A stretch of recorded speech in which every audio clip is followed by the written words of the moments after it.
Wapendwa, na msalimu katika jina la Yesu Kristo. Hamjambo.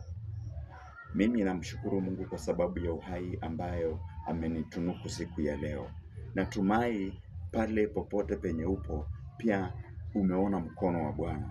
Pia ulivyoamka asubuhi ya leo, najua ni kwa sababu ya upendo na nguvu na rehema na neema zake Mwenyezi Mungu. So bila kupoteza muda, nataka tupate neno kutoka katika kitabu cha Waefeso. Katika kitabu cha Waefeso tunaenda katika mlango ni wa 6, mstari ni wa 10. Na kwa uwezo wa Mungu nitasoma. Hatimaye mzidi kuwa hodari katika Bwana na katika uweza wa nguvu zake. Vaeni silaha zote za Mungu, mupate kuweza kuzipinga hila za shetani. Bwana Yesu asifiwe. Ndugu zangu, Biblia inatuambia katika Waefeso mlango wa 6 mstari wa 10 na 11 ya kwamba tusidi kuwa hodari. Na hodari yetu ni kwa nini?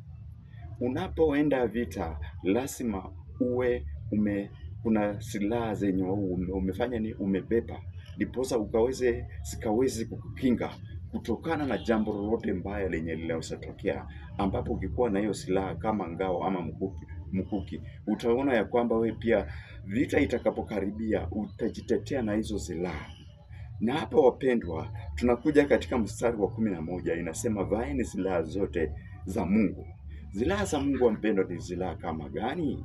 Sisi Biblia hapa inajaribu kutufunulia kwamba silaha za Mungu ni kuwa na imani tosha, kumrudia Mungu na kumuomba ili aweze kukuzingira ama kukulinda, kukuzingira na damu yake.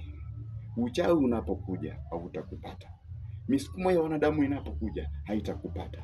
Hizo ndizo silaha za Bwana, na silaha moja kubwa ni Biblia. Utakapochukua Biblia, usome kifungu, uombe, bila shaka utaona ya kwamba kupitia katika hilo neno, kupitia katika hiyo fungu, utaona Mungu atakulinda mahali popote penye utapita. Hata uwe unapita kwa ukora, hata upite kwa uchawi, hata upite wapi, utapita uende, lakini hakuna kitu chochote kitakachokudhuru. So namueleza ama namsihi ya kwamba watu wote wache tukaweze kujitwika ama kuvaa silaha za Bwana, na bila shaka mambo yetu yataenda sawa na tutaishi maisha mazuri na hakuna chochote kitakacho kutukaribia sana. Nashukuru sana, nashukuru Mwenyezi Mungu. Hata naomba yoyote mwenye atakayepata hili andiko likaweze kumbariki siku ya leo. Asanteni sana na mkaweze kubarikiwa.